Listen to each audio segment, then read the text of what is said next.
Welcome back, ladies and gentlemen. It is Moist Rack, Peanut Butter, whatever my name is these days in these trying times. Here to play even more. I really need to fix how that looks. Here to play even more. I Wani hug that Gator for you all today. I am not with my friend Germ today. We got different schedules. He has his own thing. I have my own things. But you know what? I still have videos to make. I like Germ. He's nice. And you know what? I'm back to voicing Inko for today. So, left off in kind of a... Well, left off here. Look at how sweet that is. Aw. But... Also, yeah, that's not me. I'm straight, I promise you. I promise. Anyways, yeah, episode whatever of I Wanna Hug That Gator. We left off kind of... here. We left off here last time because the video went on too long. But anyways, without further ado... Through the sound of rainfall hitting the umbrella, my ears suddenly pick up the noise of what sounds like squeaking. I look down and see that there's something shuffling in Olivia's pocket. A little beast emerges from its hiding spot with a squeaky yawn, to which Olivia offers her hand for it to use as a platform. Hey, little guy. Nearly forgot about you. You have a nice nap? That's a rat. Oh, right. You two haven't met each other. Inko, this is Guts. Guts, meet Inko. Oh, hi Guts.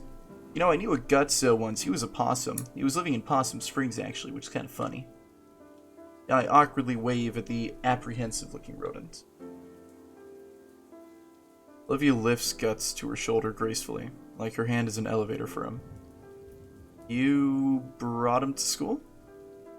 Well, yeah. I just really needed him today since, you know, all the crap that's happened. She gives Guts a few scritches under his chin. I bring him in sometimes when things get rough. And nobody's noticed? You haven't. Touché. Yadikin did once. He just told me to not let him run around the school. Otherwise it would be considered a health hazard or something. The tardy bell rings out in the distance. We're late for our next classes. I'm sure Yadikin will understand. We should probably get back to class. Here, hold this. I give Olivia the umbrella so she and the rat can stay dry while I fetch the wheelchair. This really is a really fucking sweet game. By now it's settled some into the mud. This wheelchair has definitely seen better days.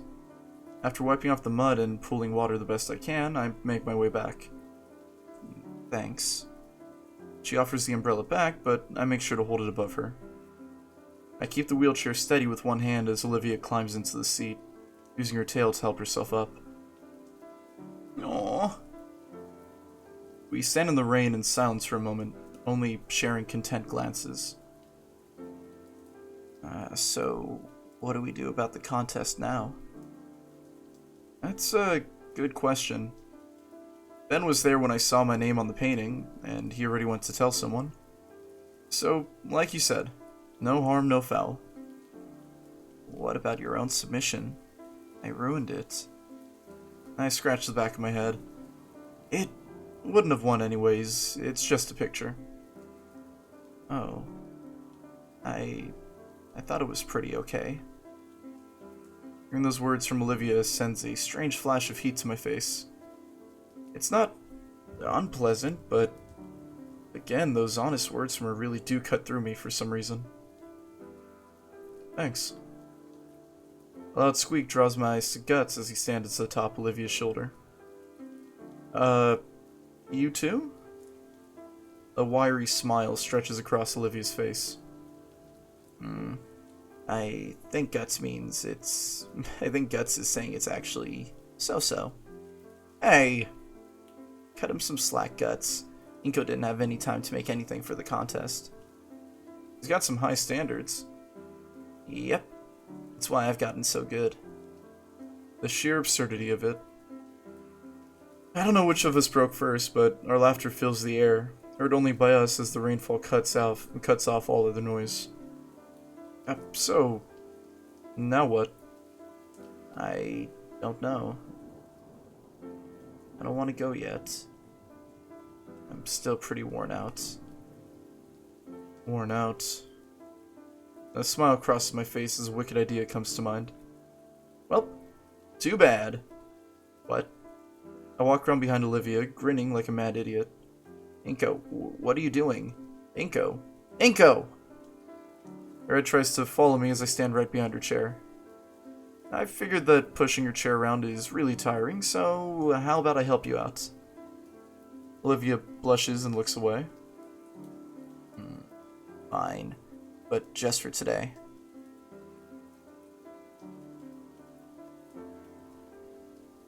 Returning to the campus was certainly awkward. Passersby shoot us looks. It's not the most common scene to see a girl in a wheelchair just roll on in, sopping wet and tracking in mud. More likely, though, is because said girl had taken to using my umbrella to hide herself from those looks. She was already extremely red in her face. It was a conundrum. Drop the umbrella and let people see her, or keep it up and draw even more attention. I shall name it the Nito Theorem. She's gonna kill me if I ever attempt to publish it. On our way to her current class, Olivia spoke up. No, please, take us to Yadikin. She falls silent. We can do that. Photography's my current period anyways. So I change direction towards the elevator. On the way over, she keeps bending her head back to peek at me. Like she's making sure I'm still there. Short ride later, and we are outside Yadikin's door. After knocking, the pterosaur professor didn't even bat an eye at the poorly hidden girl. He simply stepped aside and let us through. Ben was looking our way too, but I chose to pay him no mind. After everything I heard, Olivia didn't even register he was here. She simply rolled herself to the back of the classroom and through a door into what I'd always guessed was Yadikin's supply closet. You know what? I'm an idiot. It's a dark room, isn't it? The stress of my other classmates thankfully abated our teacher continued his lecture. Taking my own seat, I focused on Yadikin. As much as I could at least, my muddled thoughts kept me distracted the whole period. Just before the bell rings, Yadikin stares me dead in the eyes. He points a stern finger directly at me, then to the floor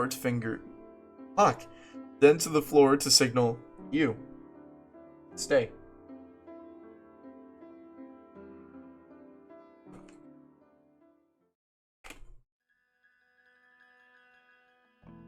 Look what I can do. Look.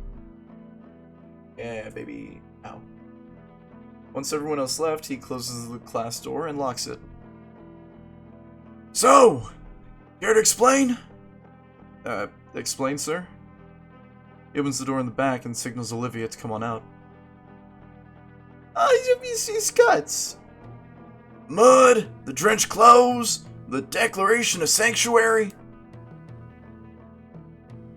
I was having a bad day. She's looking a bit better. Still drained, but she's not shivering. A rat sits on her lap, and Yadikin extends a finger down to scratch under its chin. Well, I can see that! He takes a seat against a nearby desk and waves a hand for Olivia to go on. When she doesn't, he shifts his hand to me. I look between the two of them, and Mr. Yadikin's expectant stare, and Olivia's pleading eyes. Ultimately, I shake my head in the negative. I just helped Olivia get out of the rain. Of course! He slouches further atop the desk. Can I tell you some other time? Sure. Whatever it was, looks like you've recovered pretty well. Olivia doesn't answer verbally, instead giving a bashful smile and a nod. Was it about your work again? Yeah. This girl! He turns to me and points a thumb at her. You know, the work she's so concerned about absolutely wrecks the grading curve in my class. For the sake of the other students, I had to put a limit on extra credit assignments. Really? Yeah. Never before would I even consider such a restraint. I would think to myself, why punish someone for working too hard? And 4 years ago, a little green goblin comes rolling into my class. It's half the semester and more than a few angry calls from parents later, my hands were tied. Young lady simply does too damn much. Olivia smiles, but doesn't look up from her pet. Oh, guys, look at him. Look. My camera's inverted. Is it inverted? No, but look. Look at Guts. Look where I'm pointing at Guts. My boy. Was that much better than all the other students? Well, no. I don't grade by technique. If I did, you'd be in some big trouble, Inko. Olivia's work was very good even then, but the main thing I admire is how motivated she can be. I haven't seen someone so enthused to just paint in years. Certainly haven't seen anyone so enthused that I had to change the rules like that. You were worried it'd stop me. Was I? That definitely sounds like me, but it didn't stop you. Not even a little. Hell, that year even got me to see some things differently. I don't think I ever did anything like that. You did when you came in class after that Friday before Mother's Day. Take a look at this. I'm handed the quill pen, and the first thing I note about it is how soft the feather portion is. It's the special pen you always use. Not charging. What's going on with my tablet over here?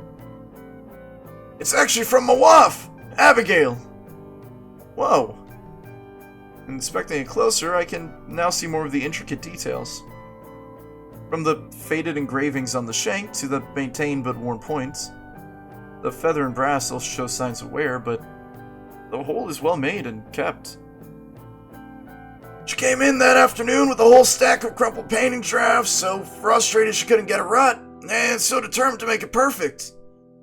I say, any of these would be great for your aunt. Your aunt would love any of these. God damn it, my fucking tablet keeps on, like, disconnecting. Jesus fuck. I don't know why. My charger's fucked. Ooh, and the dramatic music's back. Let's hope it actually charges this time. She fires back! If it ain't good enough for me, why would it be good enough for someone that I love? Didn't have an answer. So I tell her, take a step back. We take a few hours to go over fundamentals once more, and I send her home to try getting it right over the weekend. And come Monday, she returns and hugs me the first thing. That Friday night, though, what she said was on my mind. Talked about it all night with my wife. And then that morning, I decided to make a change for myself. My wife was molting at the time, so there was always a new feather or 3 in our blankets each morning. Took the biggest one, preserved it right, and I got a bit of help to make it into a real pen. And I've used it ever since. Helps me remember to do my job right, for the people I care about, and for the people my students care about. I think what it was is, well, it's that childlike reasoning that comes so naturally for the youth. Reasoning makes a type of innocent, earnest dedication. Sometimes I think I'd lost for a while. Don't give me so much credit. You haven't lost it, have you? Good. Don't lose it for me, okay? Okay. You feeling alright to go to your next class? Yes, I'm ready. Great. Ow. We should do this again sometime. Mr. Yadkin ushers us out of his classroom as the late bell trills. handing us a note he'd rapidly scrawled on. Miss Prockley didn't seem enthused to see us come in late, but sighed as she read the late note from Yadikin. As I took my usual spot, I felt something odd in the corner of my eye. Looking up, it was to see Olivia looking my way, with that smile on her face. One that spoke so many words, yet I couldn't figure out what. Maybe it's that she fucking likes you, you dumb idiot. I don't know. Make weird-ass faces, you know? I'm not gonna be one of those... Oh god, I look old. What if I take off the glasses? I look old as shit with these glasses on, damn. I look like one of those, like, accountants. You know, those, like, 45-year-old parents and shit. I don't know what the fuck I'm saying. I just feel old. Every time I grow my beard out, this little shit that I call a beard, I feel older and I don't really like it too much, but also I want to have a beard. So I need to get used to it, you know? Maybe I'm just depressed. I don't know. Actually, I did see a doctor the other day. And I got my first, like, what do you call them? The, primary care doctors, those guys. But, yeah. All I could do in turn was try to match it before focusing on Miss Prockling's latest lecture.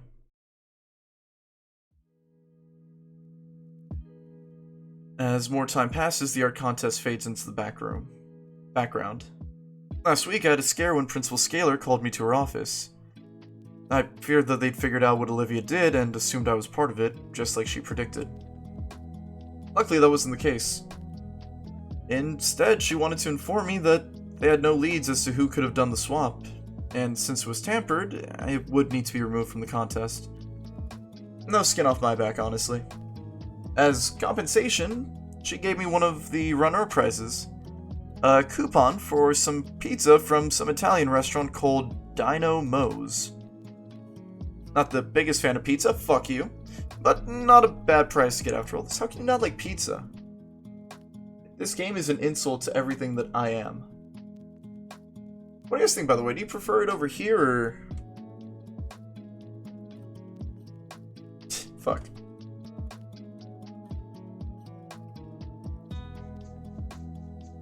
You guys prefer it over here, or, like, back there? I feel like this way you get a better sense of my face, but this way I get to look at the recording a little bit more.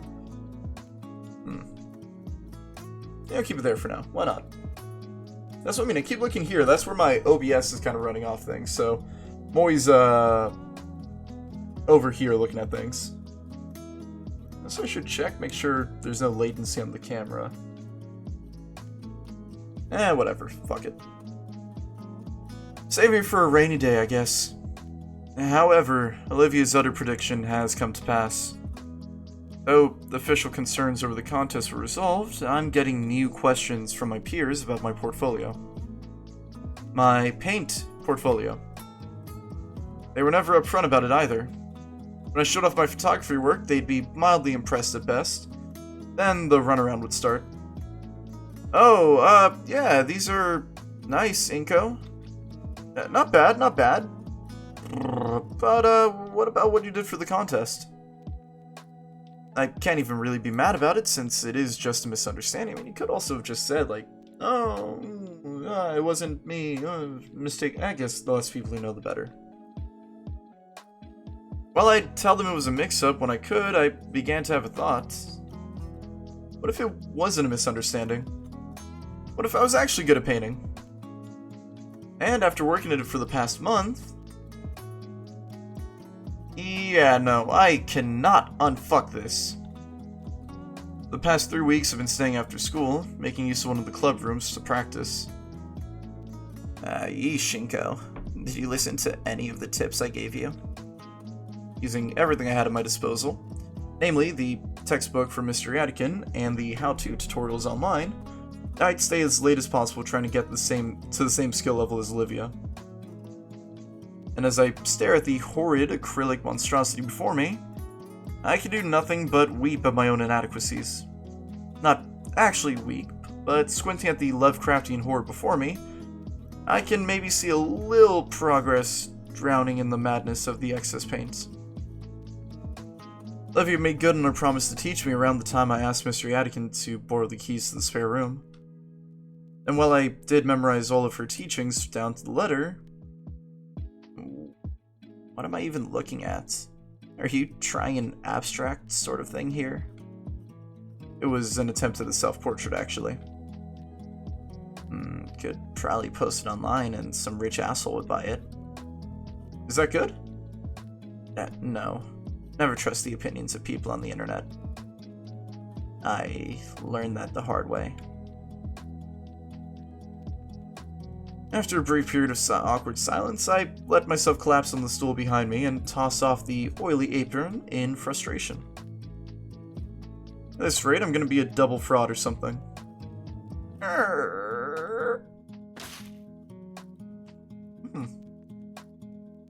I don't even have the energy to be angry. Well, it probably looks better now, at least. How did Olivia get so good at this? Olivia, please, you gotta have some actual advice for me. She quietly hums to herself, slipping away a notebook she had splayed across her lap into her nearby bag. Well, when I want to draw, it's usually because I've got something on my mind. What, like inspiration? Kinda. More so that I just envision something, and I want to put that on canvas. Muse, then. I played this game before, I did not remember that, and it fucked me.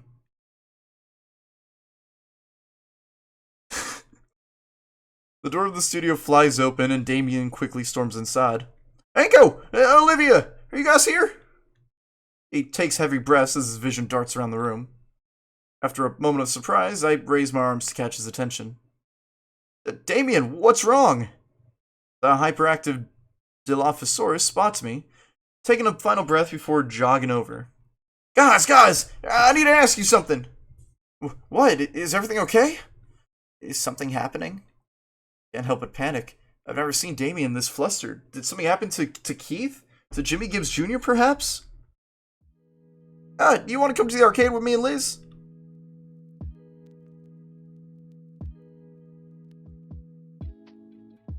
Is that it? Well, yeah, that's what I said. Wait, when was this decided? I thought something bad happened. Nope, just asking. Liz already has a car prepped and everything. I was gonna invite my buddy Keith over, but he was busy doing some kind of covert spec ops operation or something or another. He said some guy named Raul Menendez was doing some drug cartel shit, and him, Woods, and Mason are gonna go over there and speed things up a little bit in terms of getting the assassination started. But he's a little bit worried about Mason on account of he's got some weird number things in his head. He keeps looking around, saying random shit. I thought he was, that kind of number autistic, in which, he's really good at the math and stuff, but apparently it's not autism. It's more like schizophrenia. Kind of like Fight Club, except, instead of like Ryan Reynolds or whoever was that guy in that movie, telling someone to do acts of terrorism, it was some Russian guy. Yeah, I think being romantic and all to him. I don't know, it felt kind of romantic the way he did. Okay, Damien. I probably should have expected that, but still. How did you know we were in here? I didn't. I just kept opening doors until I found you two. I've been at it for a while, actually. Damien's eyes dart to the canvas that lies on the floor next to me. You working on your next masterpiece? Painting sideways. It's probably one of your trade secrets, huh? Olivia hides her snicker with her hand. Don't worry, I ain't gonna tell a soul. Except my buddy Keith. We tell each other everything. We don't tell no one else anything, though. He ain't told anyone about that thing I did back in grade school. I'm in grade school. Yeah, that's right. Don't tell anybody. I leaned down to pick up the canvas and place it upright, deciding to remove the ugly painting and place it in the corner of the room to dry. Anyway, how's about it? To the arcade? The olive baryonyx fidgets, her brow lowered in contemplation as she considers the question. The arcade? It's not like I had any other plans today. Sure, why not? Alright, let's go! Wait, don't just... No? Okay. Oh, there that goes. I love that fucking goofy-ass face. Anko! Inko, Olivia, there you are.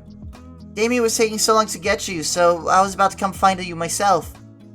This time, both Damien and I are wheezing for air. Despite Olivia's protest and hesitation, Damien had wasted no time in grabbing her by the handlebars and sprinting for the exit.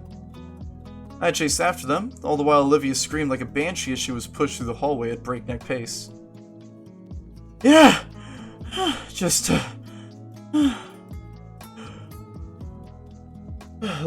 Ooh, God, that did not feel good. I need to stop smoking cigarettes. I just inhaled and it was like, not good. Olivia's claws have dug into her armrest, and she's definitely trying to kill Damien with her glare, which he happily ignores. Oh, why didn't you just message me or something? I wanted to, but I didn't want to ruin your concentration, man. And so instead, you kicked the art room door open? Yep. Liz had the good grace to look embarrassed on Damien's behalf. But, yeah, I gave you a little bit of extra time, right? You've been staying late forever now. I can't hide the wince. It hadn't occurred to me that more people would notice. Relax. Not like you're the only one. yeah, I sometimes need to stay behind for student council and club meetings. Right, sure. So? Come on, the car's in the student section. The Dino duo start toward the student parking lot, heading towards a rather old but well-kept sedan. Olivia grumbles silently to herself, but follows after nonetheless. Come on, dude. It'll take a few minutes to get Olivia in, and then 30 to get to the arcade. It won't take that damn long. Olivia huffs and wheels herself to the passenger side, opening the door for herself. Do you need any... It's fine. To punctuate her statement, Olivia uses her strong arms to lift herself off the armrests. Then, with more grace than I thought possible from the olive-scaled girl, she manages to flop down into the passenger seat. I stare at the abandoned chair, wondering where to put it. Oh, I've got room in the trunk, Inko. Plunk. The trunk lid pops open with a heavy thunk to punctuate that. It takes me more time than I'd like to admit to figure out how to undo the locks to actually collapse the chair, but once it's done, I'm able to easily slide it into the spacious storage area. Damien had already hopped through the window of the front passenger seat by the time I'm done.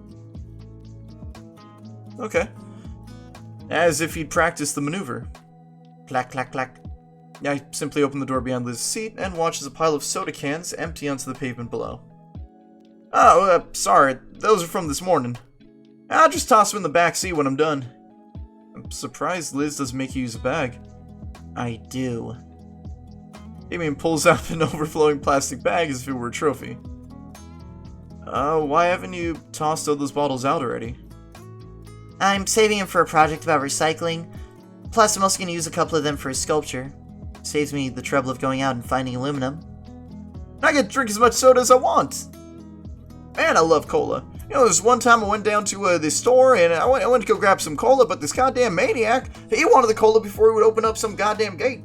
So here I am, don't got no more cola. Don't really say anything as Damien scoops out the rest of the cans from the floor of the car and puts them in a new bag, which he then stuffs in the car's trunk before giving me and Olivia a thumbs up. Alright dudes, ready to go! I nod and slink into the semi-clean seat. My hand searches for the buckle of the seatbelt and brushes against something warm and soft. There's a tiny gasp next to me and the comfortable mystery in my hand is yanked away. Huh? Oh, I look to Olivia, her hand held to her chest. Her green face has a scarlet tinge and her mirror-shade eyes glare holes through my head. You okay? The emerald-scaled girl turns her maw from me. I stifle a mystery chuckle at that. The warmth of my palm fades, however, and leaves my hand feeling lost. Okay, all the safety checks are done. Pussy. Liz gets into the driver's seat and grips the steering wheel. Outside, she's craning her neck to check on the mirrors and tires. Wait, Liz drives with her head sticking out the window? Liz pokes her head in. Well, what was that? Her neck snakes inside and coils around the hook in the middle of the car. Then, with practiced motion, her neck continually coils till her head hangs off the side of the roll, as if no different from someone putting on shoes. It looks like a giant scale-covered scarf. There's even still enough space for her to see the windows and check behind her. Inko? Huh? Oh, it wasn't anything important. Alright. But, the city, right? I'd actually been wanting to see it a bit more up close for Beatty's class. You know how much gas money it burned through to take a detour around here? Good, because now do I. Let's go. Hey, what? No! I barely have enough as is. The view on the way is fine. I'm looking forward to it as well. You sure? Yeah. I'll point out some stuff I remember along the way. You're my tour guide now? Don't make me change my mind. I'm glad that's settled. Everyone buckled in, right? Liz pulls away from the school parking lot, starting down the opposite direction I've always entered and exited. Weird to think, but the edge of my world was so close as a right turn out of my own school. Then again, I still haven't been living here long. Anybody want a station? I don't think I've ever listened to the radio here either. Liz and Olivia hardly seem to glance in Damien's direction as well. Suit yourselves! I am sorry, but I like being able to post my videos. So, no music for now, but, you know.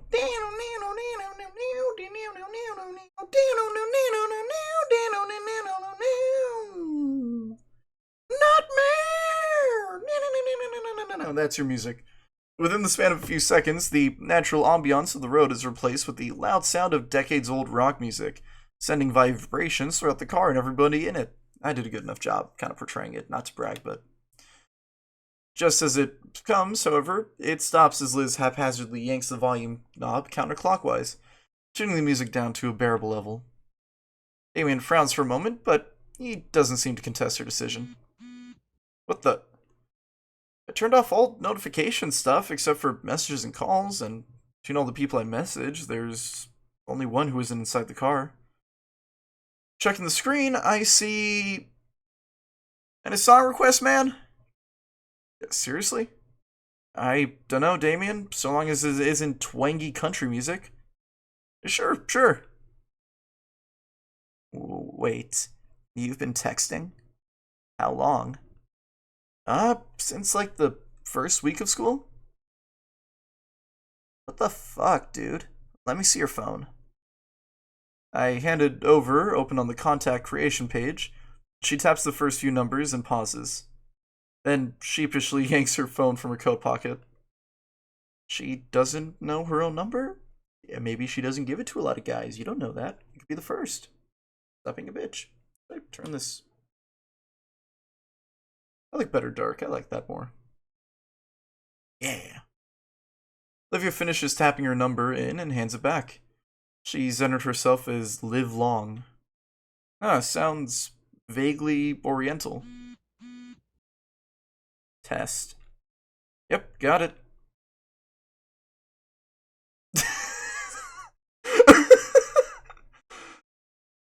Oh, fuck's sakes, I love it. That was uncalled for. That's why I sent it. Fuck's sakes, I just got that. She giggles at her own joke, and despite being the butt of it, the moon in the car is too high to hold it against her. For long, the dense forestry starts giving way to more urban developments. More and more decorative palm trees start dotting the paths as well. The silhouette of the city gets closer, and we approach one of those spaghetti junctions leading up to it. The result of decades of poor infrastructure decisions, multi-million-dollar projects promising to fix all the traffic if they just built one more overpass. That's what we're dealing with here in San Antonio currently. I don't look good. Too dark. Works for me. I wonder if I can change the coloring on that. Nah, whatever. But yeah, no, fuck Texas. It sucks right now. They keep adding more fucking construction, more roads, and then that doesn't actually fix things because the traffic's bad, but it's fine. It's bearable.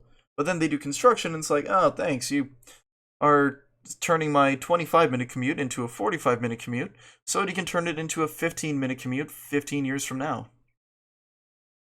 Livia's paying close attention to her phone, and she scrolls lazily through some forum. I wonder if, let me double check the music real quick. Hey, there we go. Music's back. Okay, good, good. What's so funny? Oh, nothing. Hey, Lizard Lounge? Oh boy, you're still browsing that, Olivia? Yeah? What is it? Don't tell him. It's this weird exclusionary chat room. They only allow dinosaur women. Men, and rather specifically human men, are banned.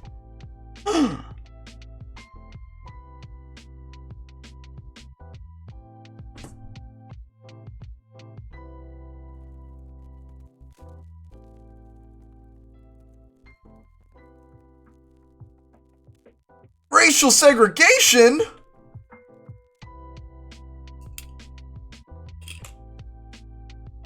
That's the thumbnail for this video, by the way. Racial segregation. Olivia showed me once, and the people on it are really weird. Humans are banned? You weren't supposed to tell him. It's the last safe house for us on the internet.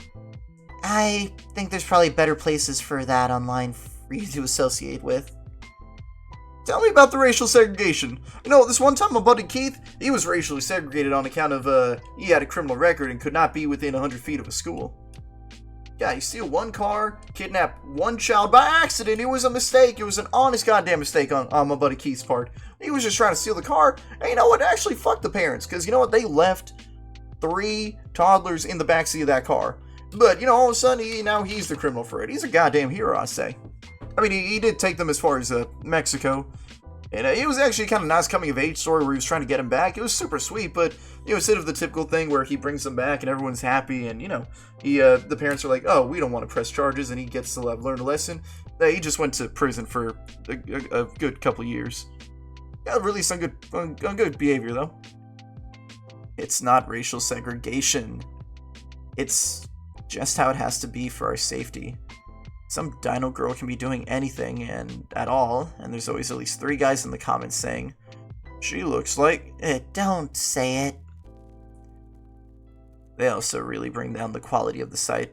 Now, look, it's explained in the rules that humans have 1/5 the attention span of dinos.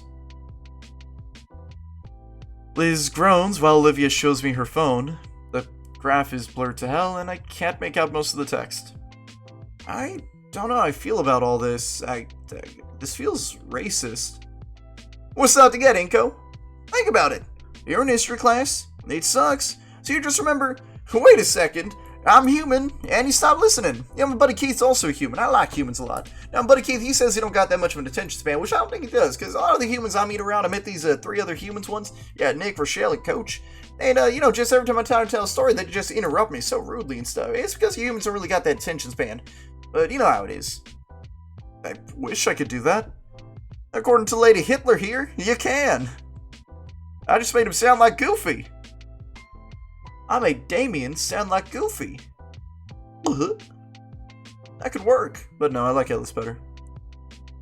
It's just a funny group of women, like me. Lay off. Let me have it.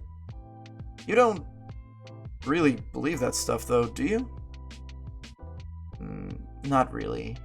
It's just the rules of the place, alright? Okay, 4chan user. Olivia sticks the phone back in her pocket with a huff. Was the ride to the arcade always this long? I think we're about 20 minutes from the arcade still. Don't worry, Inko. The water fountains are integrated. Shut up. Amy cackles to himself. Alright.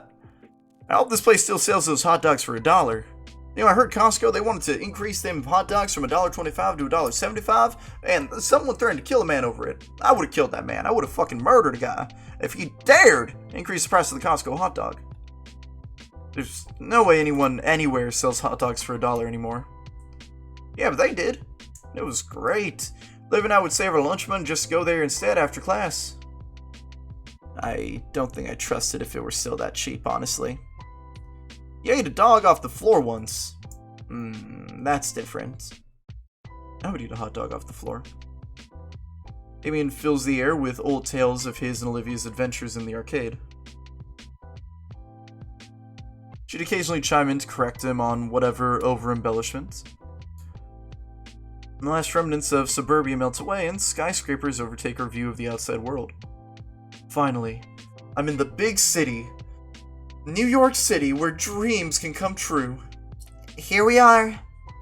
I'm almost disappointed when we pull into the arcade parking lot. Large glass windows covered in sun-bleached promotional leaflets adorn the front of the arcade, and the building itself looks at least a couple decades old. The place was probably successful in the past, but I can only imagine they break even nowadays. Though maybe the recent resurgence of retro deco could change that. I can show you more on the return trip. Come on. Is that a Subaru? I guess you must have seen my brief hesitance. Liz unlocks the trunk, and I hop out to get Olivia's chair. As I attempt to heave the thing out of Liz's trunk, it takes considerably more effort than I'd like to admit. God, you're weak. How do I unfold this blasted thing? I think there's a release, but... Fuck! As I check to make sure that all my fingers were intact, I can see Olivia snickering through the passenger window. Aw. Oh god, I fucking love this game! Inko-san, you have much to learn. Observe. God, she's cringy, but I love it. Olivia makes sure the brakes are held and heaves herself over in one motion. The chair is forced open by momentum, alone with a loud crack. She gracefully rolls by me, tongue stuck out in a smug victory over my ineptitude. Ready. Sweet! Damien hurries us inside, and I can tell he's the most excited to be here out of anybody. Dude, this place is the bomb! We scrounged for change to come here after school. Place is abuzz with activity, flashing machines all competing for attention, and gamers excitedly conversing. I lean in a bit closer to Olivia. It's, pretty loud in here. You gonna be alright having to speak up more? Of course I am. What do you take me for? A kid? Sorry. I appreciate the concern. Liz scowls as she peels her boot from the floor with a loud...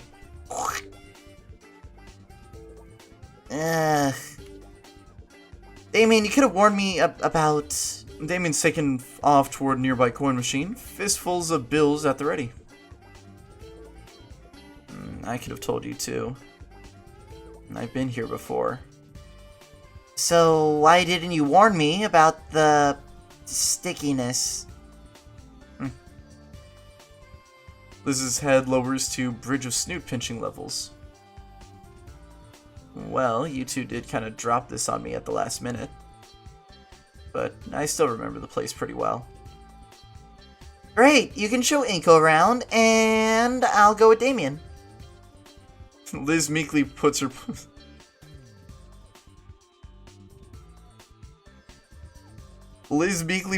Fuck's sakes. Liz meekly puts her pointer fingers together as she looks at the salmon-frilled teen. Those two-player gun thingies look fun to try out. You mean the light gun games? Yeah, those ones. I can't put my finger on it, but something tells me that Liz was banking on splitting apart from the start. It would give me ample opportunity to have some alone time with Olivia. Just to get to know her more, of course. Liz! I think I broke this one's joystick! Seriously, Damien? Oh, come on, it's perfectly even and fair. You sure about this, Liz? We could just all stick together. The long-necked dino looks around the arcade nervously. As much as I want to protest the suggestion, it might be for the best. Liz wants to stick with Damien, probably to make sure he doesn't do any more damage. And Olivia knows his place as well, so she'd know all the best games. We've already been spending time together after school, so why not? I'm not against the idea, just, Alright, glad you agree. Liz takes this as her cue to leave, and she quickly pulls Damien away deep into the arcade. Yeah, something's telling Peanut Butter. My friend called me Mr. Peanut Butter, and I said I'm not Mr. Peanut Butter, I'm Todd Chavez, and she said, no, you're stupid. And I said, yeah, like Todd, and she's like, no, you're stupid like Peanut Butter, so non-Peanut Butter. But, you know, call me a little bit stupid, a little bit dumb, a little bit kooky. But I think maybe Liz also, Olivia, also wanted some alone time with Inko.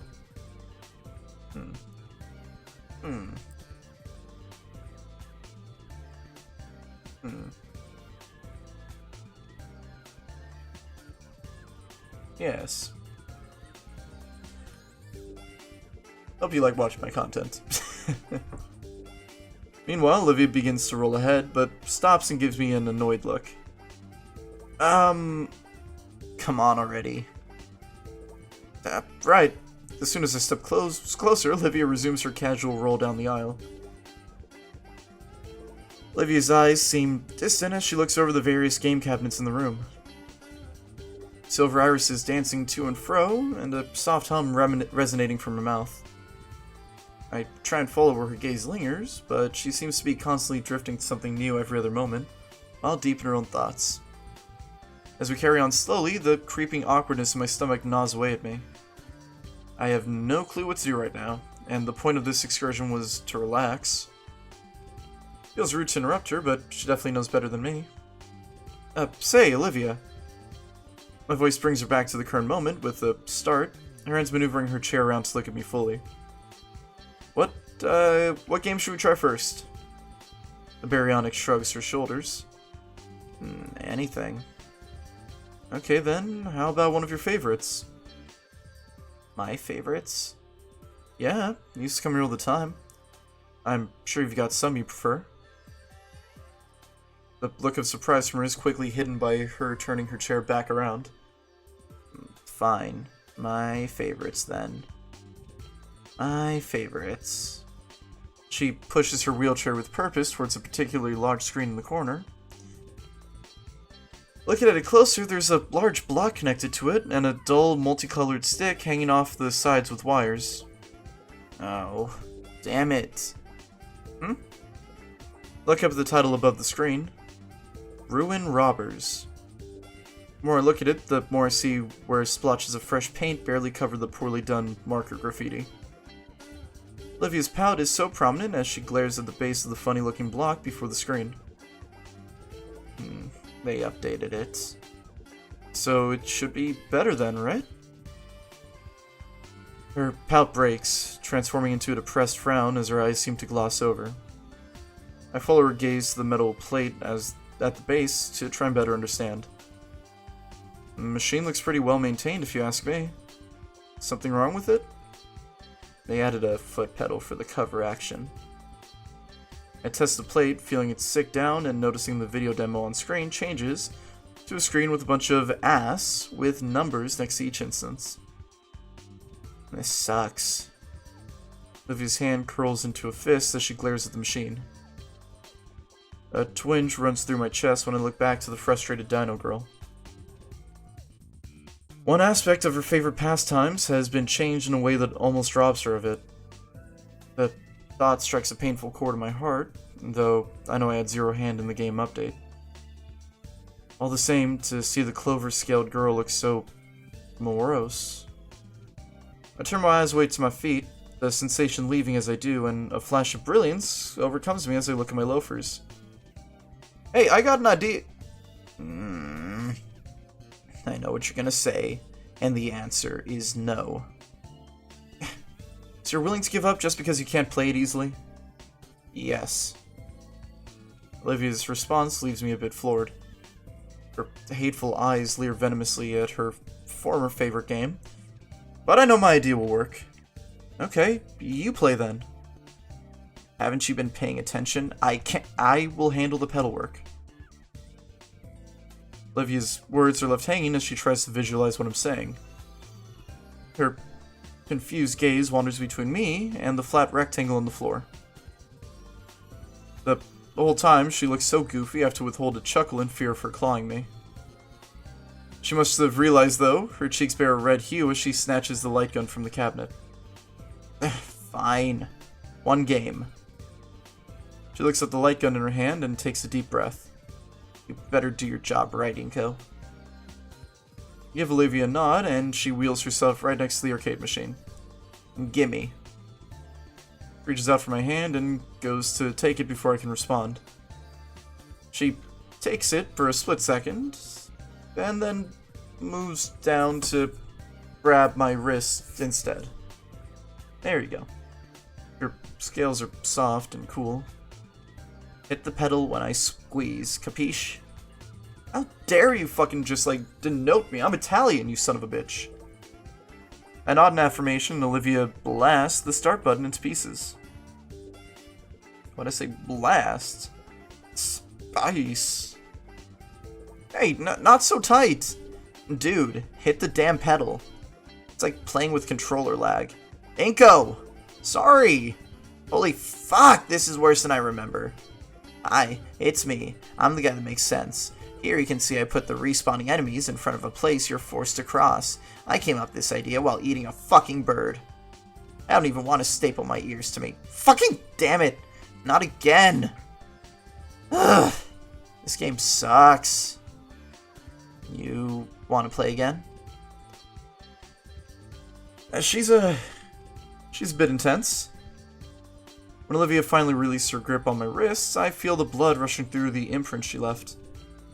We end up playing 4 or 5 games total. That's probably enough. I'm good to move on. You? Are you sure? I don't want to keep you here all day. Olivia looks over at the machine one last time before sliding the plastic gun back in its slot. I'm still a bit disappointed that they changed it, but thanks. Alright, there's better games around anyways. Let's go. A stray thought from before I really got to know Olivia careens to the forefront of my mind. Sometimes along the way, people started calling her Hot Wheels. I don't remember really who or when, but I do know it's proof that she's got that fire in her. Fire in her. Before she can roll too far away, my hands take hold of one of her chair's grips, jolting the dino girl from her sullen stupor. Say, I've got an idea, Hot Wheels. Why don't we try that fighting game you were so good at? The fighting game? Olivia's jaw clicks shut and her hands ring together tightly. Arcade cabinets can't change, right? I mean... Her gaze turns towards the opposite end of the arcade, and I can hear the sound of hollers and competition from here. Come on, Hot Wheels. What do you say? Name seems to invigorate her, her glacier irises hardening and her ivory claws touching at the wheels. An eerie grin creeps across her features, tongue polishing an incisor as her predatory eyes latch onto a particular cabinet in the far side. Olivia picks the direction and speeds off, parting the sea of sweaty dinos and leaving a small space of safety in her wake. After a short while passing some digital pachinko machines, she looks back at me for a moment, as if to confirm my presence and say don't lose me. Whew, jeez, I'm tired. The cigarettes are killing me. They really are. Don't smoke. Don't smoke. It's too late for me. I'm gonna keep smoking. You don't do it though. Then yanks her wheelchair to launch herself through the building towards a new destination. What? Hey! Finally give chase, following as best I can while avoiding the rest of the awestruck players that just witnessed the high-speed dino girl shoveling them aside in her wake. As I get closer, the atmosphere seems to grow thicker, the very air becoming dank and heavy, almost as if someone dialed a humidifier up to 11. Ugh, furry conventions. For a second, I have to stop in my tracks to catch my breath and try to cool down as my shades begin to fog up. So this is the power of the fighting game crowd. Sure it's not the power of furries and scalies in a room together? Maybe both. God, that'd be awful. I heard things, but I thought they were jokes. Through the fog, I spot Liz. Rather, Liz's head sticking above the crowds. Yo, you found us! Getting closer, Damien comes into view too. Olivia stops and checks one last time that I didn't get washed away in the crowd. She then moves past Damien and Liz, coming to a screeching halt next to a particular cabinet that's occupied by somebody else. She removes a shiny coin from her pocket, placing it firmly down on the controls of the current player, who hardly glances at her. As I step closer, I'm able to overhear the exchange between the two dinos. The greaseball Ankylosaur, without even looking away from the cabinet, starts rattling off his credentials to Olivia, as if it were a job interview. You know I'm the best Jurassic kick player this side of Volcaladera, right? Double S ranked, 3 online tournament wins. Besides, it's 50 cents, not... Shut up and nut up already. His voice causes the Ankylosaur to grimace and finally turn his head. You really want to try me? Look, Tiny Tim, you gotta know that I'm... His jaw clicks shut as his eyes manage to sweep above, and then down to Olivia. His eyes squinting as his retina slowly adjusts to the low lighting of something not displaying brightly colored pixelated characters. Bro, you know you can't be bringing chairs over here. Not after last summer. Olivia growls and raises a fist, and I think the pale-scaled dino finally sees who it is who challenged him. His maw flaps helplessly as he tries to explain himself before just stopping himself completely. Never mind. Sorry. The Gator girl sighs and taps a finger on the quarter she's placed down. Rules say you can't refuse, right?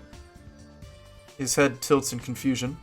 You know, you like to be the new champ here, right?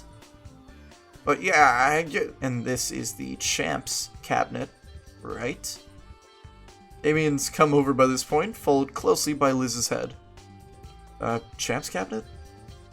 Unofficial, but that's the oldest one here. My buddy Keith, he used to be the champion of them foosballs, but, you know, on account of his, neck injury, he weren't able to compete no more.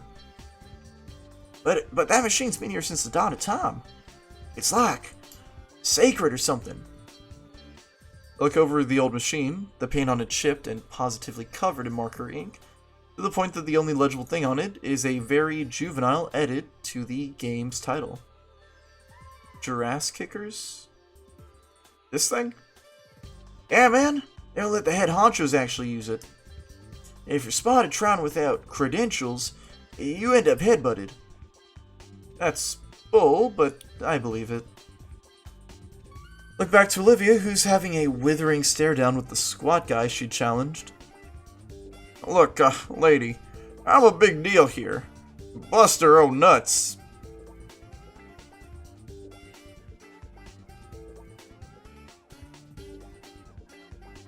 Crown champ in all of Volcaladera. This particular Jurassic kick machine's got itself a history. It happens to be the same machine that Dino the T-Rex, Dino the Rex, managed to parry. Quit stalling and fight me already. I'm not, I'm just setting the stage is all. Plus, you think you're the only challenger I got? I look around, noticing that there was now a group surrounding us. On my title as champion, I'll take all comers now. A hushed whisper goes through the crowd. Finally, from a line now. Form a line now. Okay. Tallest to smallest. Fuck. What? No cutting. Ah, heck yeah! We're gonna wipe the floor with you, Buster. Wait. What? I don't even play video games. And I'm not really a gamer either, man. I just watch the video essays. Too bad.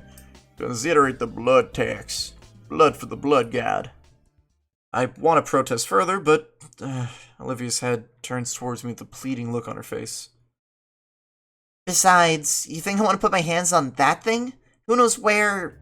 We're in! Inko! Yeah!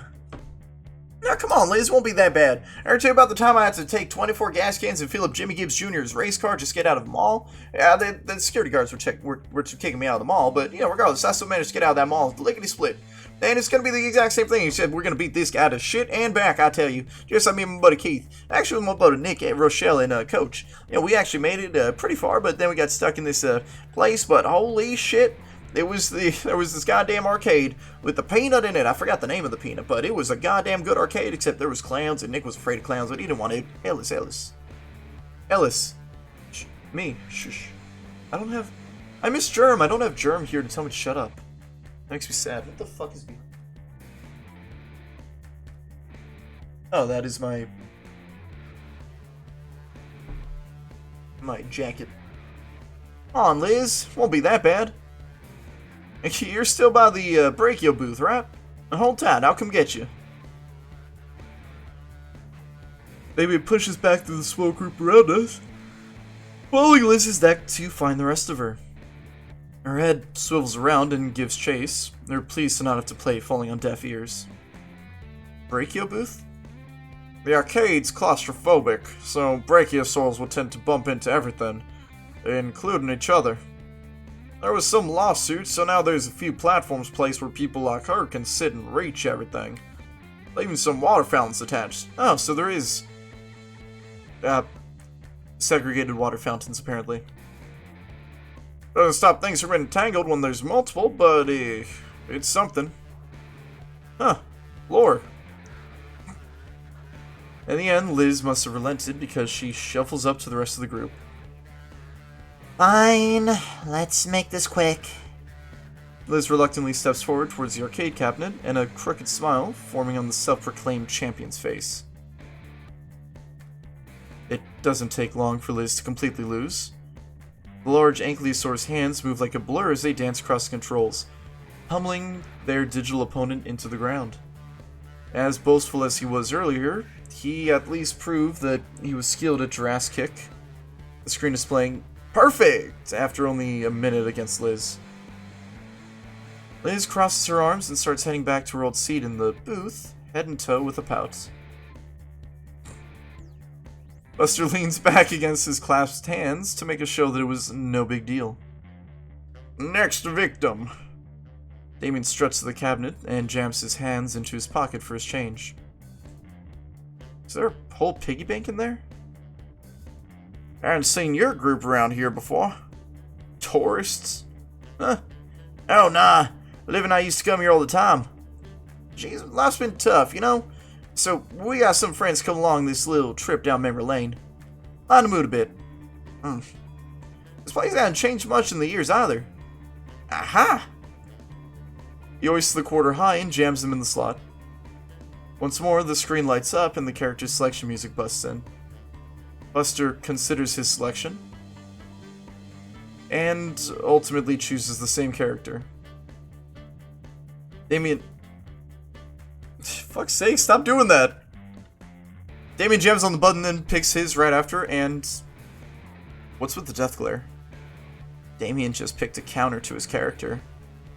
Probably expects all of us to be beginners. Buster does seem a bit more tense now. Been a while since then, though. Explanation is cut short as her words take on a scratchy quality to them. Are you okay? What? I'm fine. I can go and refill your canteen pretty quick. Sure. Thanks. She reaches behind her and unhooks a severely dented water bottle from her chair.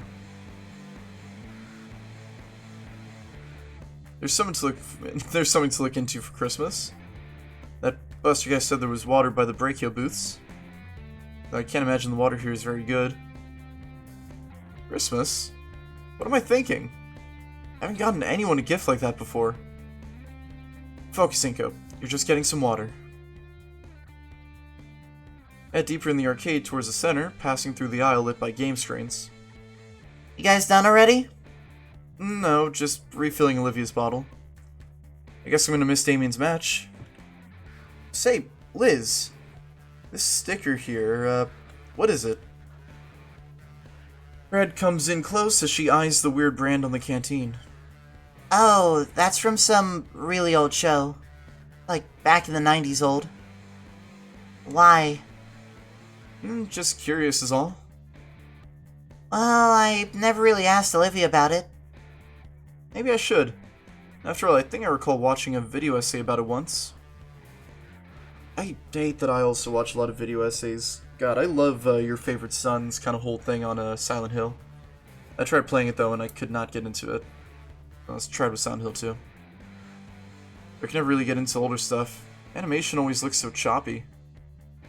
Recapping the bottle, I lead Liz's head back to the fighting game section. It's surprising that Damien and Buster are still playing. This time, both of their hands slamming furiously on the controls. The crowd has even formed around the duo, exchanging low whispers as they watch the old CRT screen. I pick out Olivia at the front of the crowd, close to the cabinet, so she's able to clearly watch.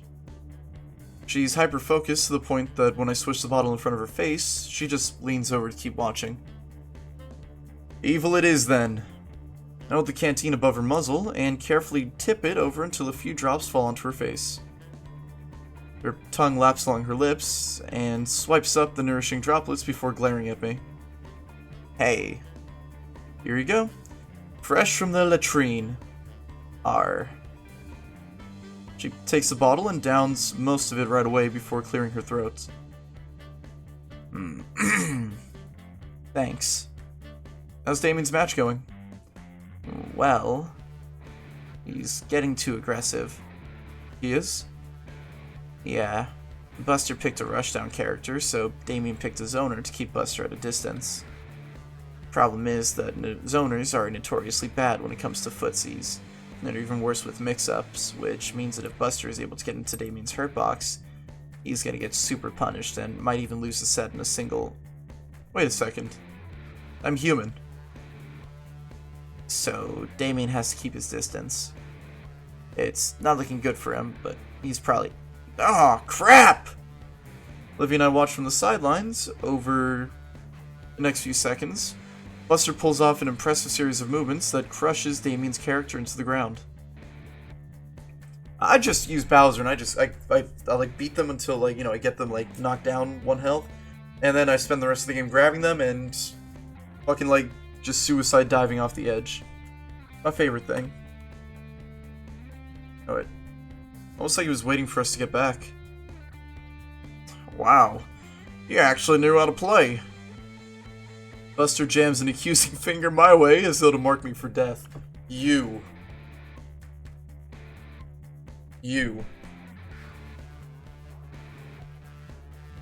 You're next. I love this thing, by the way. I bought it. I love this. Look at this. Pew, pew, pew.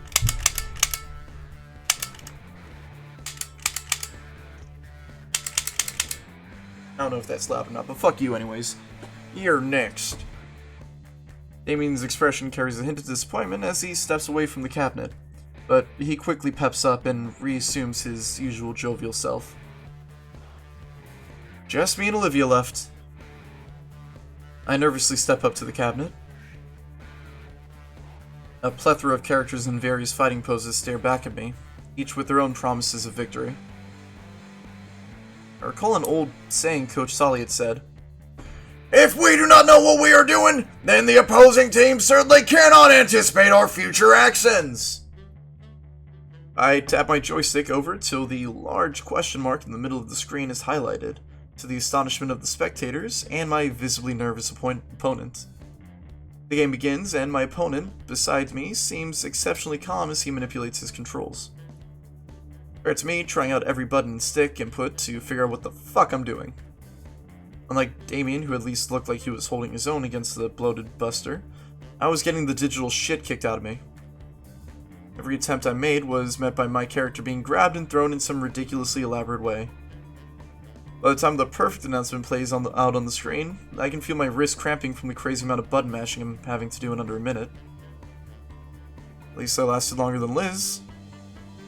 Don't feel too bad.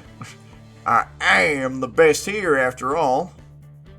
His snort-filled laughter grates on my ears as I walk back to my friends, all of them staring daggers at the pasty-scaled dino.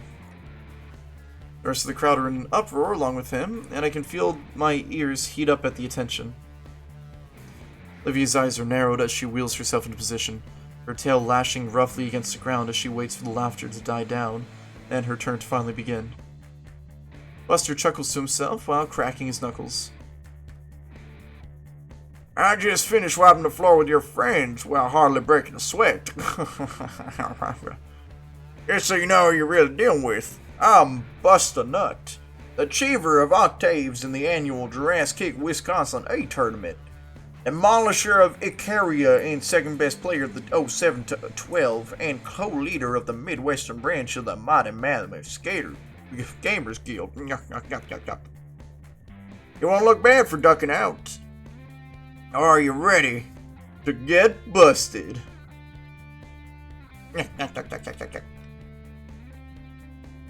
You're fat. You know, you can still back out of this. Livy's response is to insert her coin slowly, without breaking eye contact with Buster, with what I can only describe as a predatory leer. Then slams her fist onto the start button. Buster instantly moves his cursor towards a different character. Damien, next to me, lets out a soft gasp. What's wrong? Buster's character! It's like 3 kinds of bullshit is what's wrong. What? Well, for one thing, he's usually a gentleman's band in tourneys, and his mouth is moving, but all that comes out is alien words. Ah, man, stock, Omega. God dang it, damn. I should have just given him fucking Boomhauer. Buster lets out a chuckle and turns to look at Olivia, giving her a smug grin. Olivia doesn't seem all that fazed by Buster's character choice, clicking her joystick lazily. As soon as Olivia picks her character, the game's announcer blares the name aloud. Wani Long! Oh. Live long. I get it now. Damien turns to look at me. The excitement in his face is overbearing. That's Livia's main! Oh man, this would be one hell of a fight if Livia's bringing her out. I main Lucario. So... is this Wani Long a good character? Shortest explanation you'll understand is yes. Longest explanation you'll understand is this time me and my buddy Keith were fighting Olivia, and Olivia picked out... What's the long one? If you don't know what a Shoto is, it'll take too long to explain here. Eh. While Damien rambles on, I recall Olivia's motivation just to get here. That look she had.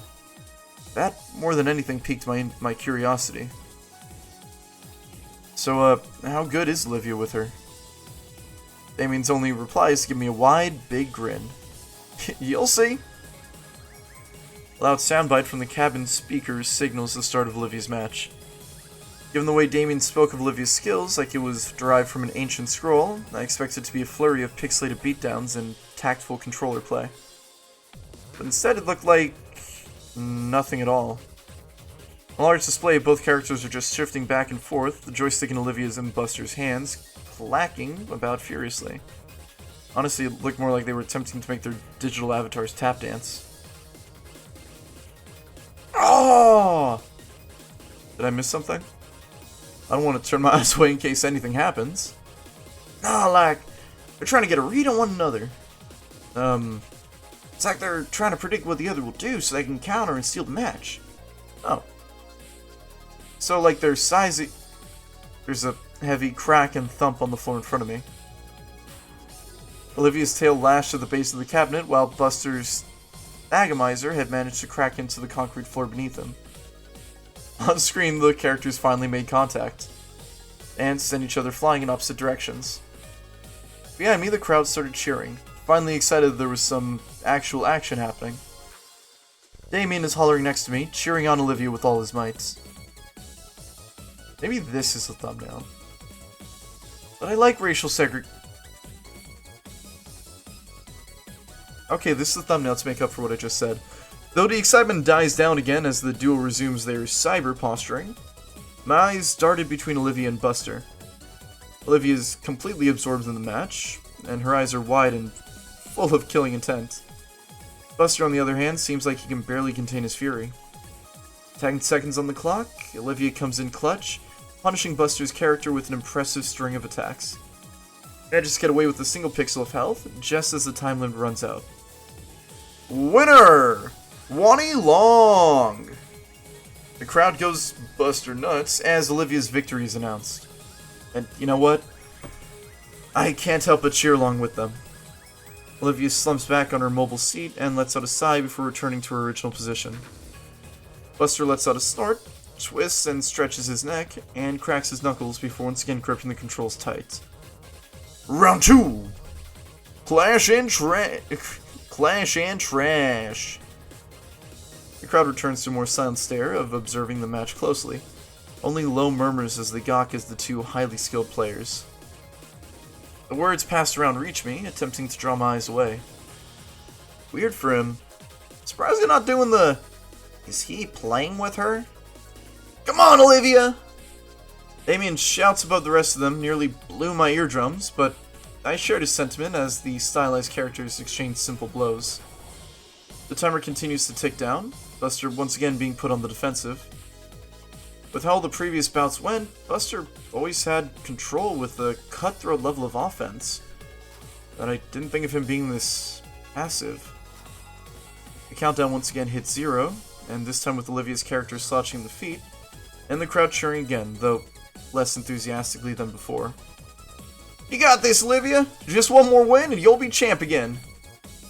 Olivia's shoulders tense up at what he said, and all eyes stare directly at her. Damien! Come on, Hot Wheels! Just show 'em why you're the best! She groans a bit and refocuses on the screen. The group simmers down to a silence in anticipation of the start of the final match. The sudden silence actually catches me off guard for a second. Long enough for my own doubts to catch up to me. Buster's playstyle, it's like he's not really trying. The match starts and the hype flares right back up. That's stupid of me to even think. He's a gamer bro. Champion type, and he's got way too much to lose. And yet... Hey, Damien. Yeah? You notice anything off about how Buster's playing?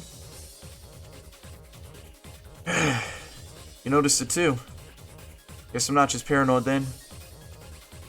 Like, I didn't really watch your match, but was he always so passive? No. Like, these two are crazy good, so maybe this is all mind games? As if he's gonna throw the game and let her win.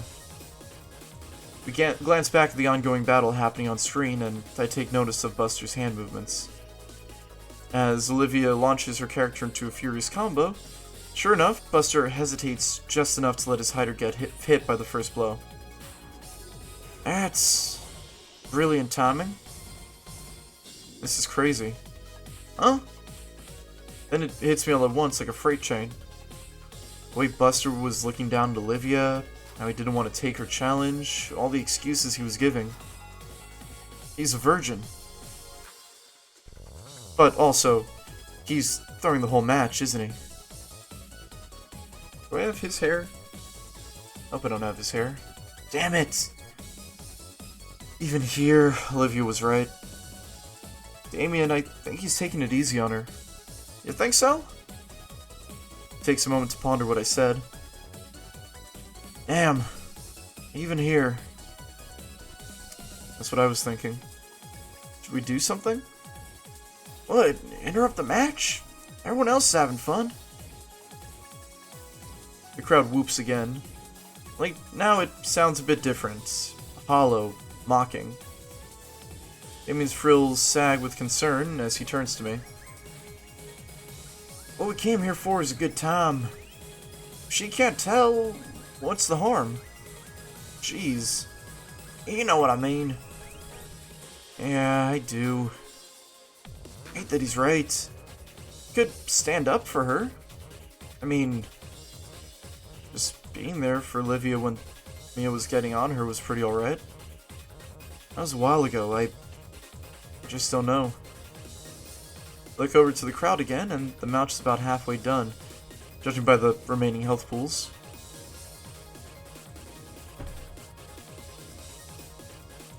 Ah, fuck it, don't be a bitch, cheer her on, man. I know Olivia normally doesn't like this from strangers, but I'm no stranger to Olivia. She knows my intentions. We're friends. On screen, it looks like the characters are about to strike one another with their feet. I cup my hands around my mouth. Go, Olivia! You got this! And Damien recoils from my scream. Or maybe I popped his eardrum, judging by the glare he levels at me. Then he raises 2 fingers to his mouth. I can't do that thing, that...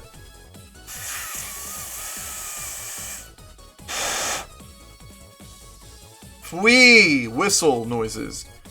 Heck yeah, you got this! Just like me and my buddy Keith got this!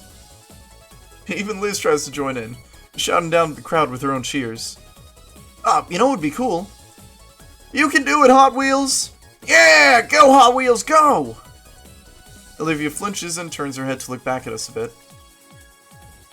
Curiously, so does her opponent. She sees us cheering and she gets her usual disfavoring furrowed brow. No way, I'm sticking to my guns. Eyes on the screen, Hot Wheels! God damn it. He's gonna get you. Eat him without even looking! Maybe I could have given Damien a more of a goddamn, I was gonna say, whatever his name was from Night in the Woods. The yellow dog. She stares right through the crowd at me. It's only an instant, but it feels longer. But her subtle scowl cracks.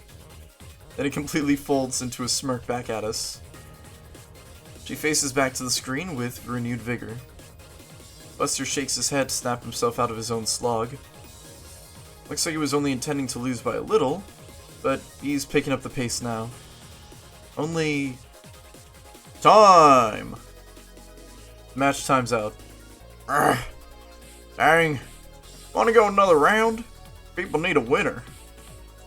Actually, mind if I run to the restroom really fast? Yeah, shit, yeah. It's, down that way. Olivia turns and smiles at me. Again, it's warm. Then she goes off to the restroom. Buster waits for her to be out of earshot and scrambles over to Damien and I. Hey, you two. You guys weren't serious, right? Huh? You were saying Hot Wheels. That's not really her, right? Yeah, it's her. Why? Damn, I feel like a jackass now. You were throwing for her, weren't you? A little. Your buddy Finhead gave me some sob story about her during a match, and I felt bad, okay? He wants to be known as the asshole that picks on cripples. Ooh, Buster was being hospitable to the young lady. Who the fuck? Shut the... Yo, Buster. You simping? Piss off. I ain't never gonna be no goddamn simp. But yeah, I didn't mean any disrespect or anything. I didn't know she had history here. I should have more respect than that. What do you do now? I'll play for real. It's what she deserves. That's all that we ask. Buster nods and turns with a thumbs up. He cracks his knuckles and neck in preparation for his first legitimate match of the day. He is still kinda simping though. Shut the fuck up, Dave! Olivia returns, sliding up to the machine once more. Thanks for waiting. No problem. Ready? You know it. Good. 'Cause you're going down this time.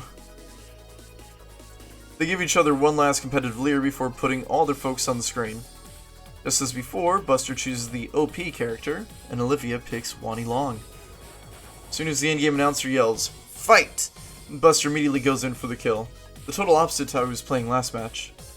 It catches Olivia off guard for a moment, leading her character to eat a massive combo that takes away a good chunk of her health.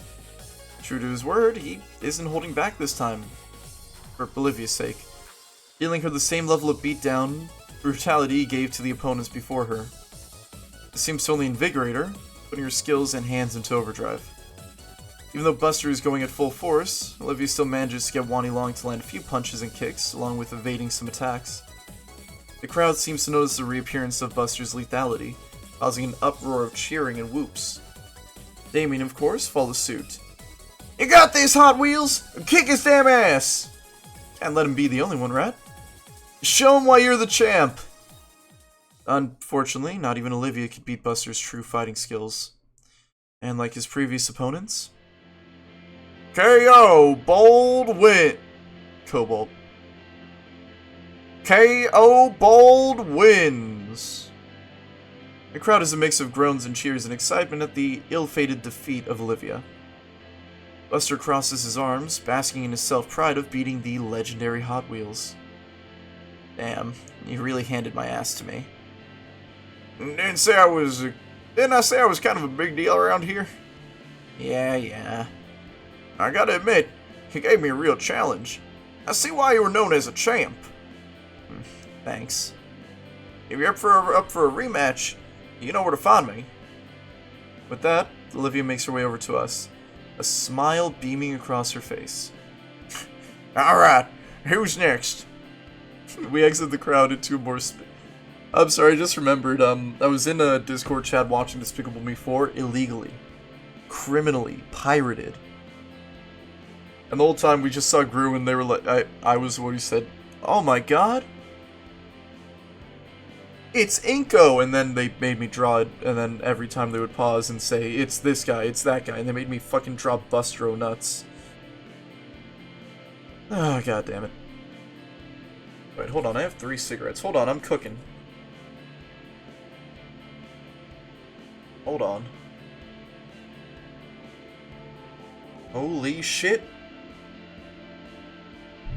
Manually reloaded cigarettes. I think in addition to the very, very funny depression I have, I used to make too many jokes about it. I still do. Hold on.